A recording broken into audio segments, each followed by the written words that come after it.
Stem cells, ये prelims और GS paper 3 के लिए इंपॉर्टेंट है। रिसेंटली न्यूज में इसलिए है, कानपुर में, यूपी में कानपुर है, वहाँ पे एक मेडिकल कॉलेज है GSVM मेडिकल कॉलेज। इस कॉलेज ने देश में पहली बार स्टेम सेल ट्रांसप्लांटेशन के जरिए ब्लाइंडनेस को ठीक किया है। यानी कि एक अंधा आदमी था, उसकी आंखों की रोशनी वापस आ गई है स्टेम सेल ट्रांसप्लांटेशन के जरिए। तो क्या होती है स्टेम सेल, इसे जानेंगे पूरा डिटेल में। मोस्ट इंपॉर्टेंट टॉपिक है ये। सेल तो आप जानते हो क्या होती है सेल। देखो हमारी बॉडी की सबसे छोटी यूनिट सेल होती है। जैसे कोई धातु है, उसकी सबसे छोटी यूनिट जो होती है वो एटम होती है। ऐसे ही सेल होती है हमारी बॉडी में। यानी कि सबसे पहले सेल बनती है, फिर सेल से हाथ पैर मुंह निकलते हैं, और हमारी बॉडी पूरी सेल से बनी हुई है। बहुत सारी सेल होती हैं, उनमें से एक टाइप की सेल होती है स्टेम सेल। तो स्टेम सेल कुछ ऐसी दिखाई देगी जैसे आपको इमेज में दिखाई दे रहा है, अगर माइक्रोस्कोप या सूक्ष्मदर्शी से देखेंगे तो इसके बारे में देखो बहुत सारे फैक्ट आपको याद रखने हैं। ये देखो पैराग्राफ है, पूरा इसके फैक्ट से, डेफिनेशन से भरा हुआ है, लेकिन सारी बातें आपको याद होनी चाहिए एज इट इज। तो ये मल्टी सेलुलर ऑर्गेनिज्म में पाई जाती हैं। मल्टी सेलुलर ऑर्गेनिज्म क्या होते हैं? ऐसे जीव जिनमें एक से ज़्यादा सेल होती है, मल्टी सेल होती हैं। जैसे ह्यूमन, आदमी, एनिमल, पशु, पक्षी, ऐसे मल्टी सेलुलर ऑर्गेनिज्म है ये। और जिनमें एक सेल होती है, एक सेल से ही बने होते हैं, उन्हें बोलते हैं यूनिसेलुलर। यूनिसेलुलर वो कैसे होते हैं? जैसे एल्गी हो गई, या आपका कोई बैक्टीरिया हो गया, या फंजाई या फंगी, फंगस जिसे बोलते हैं, फफूंद जिसे बोलते हैं हिंदी में। तो ये बने होते हैं सिंगल सेल से। तो ये मल्टी सेलुलर ऑर्गेनिज्म में पाई जाती हैं। और स्टेम सेल अनडिफ्रेंशिएटेड होती हैं। अनडिफ्रेंशिएटेड का मतलब क्या होता है? मतलब सेम, एक सी होती हैं सेल, लेकिन डिफ्रेंशिएटेड भी होती हैं कुछ सेल। यानी कि या तो एक सी रहेंगी, सेम रहेंगी बॉडी में जितनी भी स्टेम सेल पाई जा रही हैं, या थोड़ा बहुत उनमें डिफरेंस मिलेगा, थोड़ा बहुत। लेकिन इन्हें डिफ्रेंशिएट किया जा सकता है into various type of cell. ये क्या मतलब हुआ? पहले बोल रहे अनडिफ्रेंशिएटेड, फिर बोल रहे हो कि डिफ्रेंशिएट किया जा सकता है। देखो होती तो एक सी हैं, लेकिन इन सेल से हमारी बॉडी की दूसरी सेल बनाई जा सकती हैं जो डैमेज हो चुकी हैं। जैसे मान लो ब्रेन सेल, दिमाग में कोई सेल ब्रेन में डैमेज हो गई है, या कोई हार्ट अटैक आता है, किसी को हार्ट खराब हो गया है, तो हार्ट की सेल बनाई जा सकती है, क्योंकि हार्ट की सेल डैमेज हो गई होंगी तभी हार्ट फंक्शन करना बंद कर रहा है। या किडनी की सेल्स खराब हो गई हैं, या कोई भी बॉडी पार्ट, या कोई डिसीज है, बीमारी को ठीक करना है, क्योंकि बीमारी जब होती है तो बॉडी में हमारी सेल्स डैमेज कर देती है।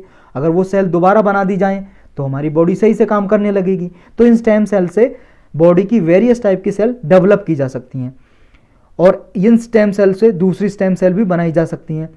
और जब सेल बनना शुरू होती हैं तो उनमें सबसे पहले बनने वाली सेल यही होती हैं stem cell. Earliest type of cell होती हैं सेल लाइनेज में। यानी कि जब सेल बनना शुरू होती हैं तो सबसे पहली सेल स्टेम सेल ही होती हैं।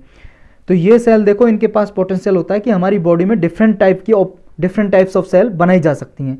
तो इतने सारे इससे जब सेल बनाई जा सकेंगी तो बहुत सारी डिसीज ठीक करी जा सकती हैं। जैसे अभी क्या, ब्लाइंडनेस को, अंधे आदमी की रोशनी वापस ला दी।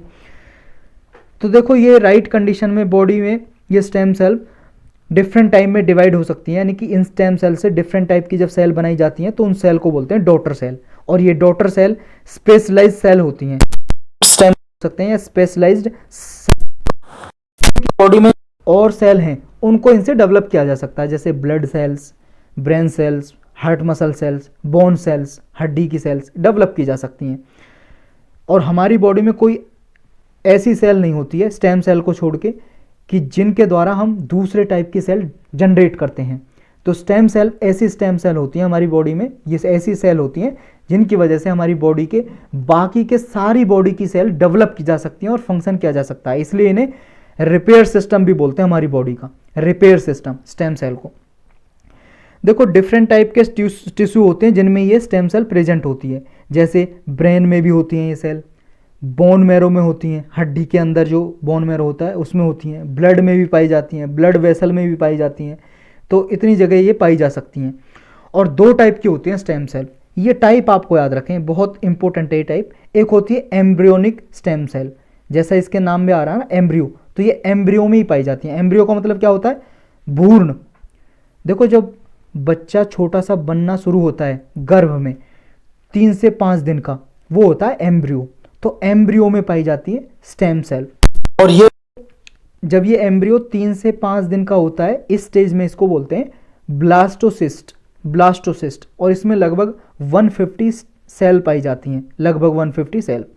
और इन स्टेम सेल को, जो ये एम्ब्रियोनिक स्टेम सेल है, प्लूरीपोटेंट स्टेम सेल के नाम से भी जानते हैं, प्लूरीपोटेंट स्टेम सेल, क्योंकि इन स्टेम सेल को डिवाइड करके बहुत सारी स्टेम सेल बनाई जा सकती हैं, इसलिए प्लूरी नाम है। प्लूरी आया प्लूरल से, प्लूरल मतलब बहुवचन, यानी कि एक से ज़्यादा।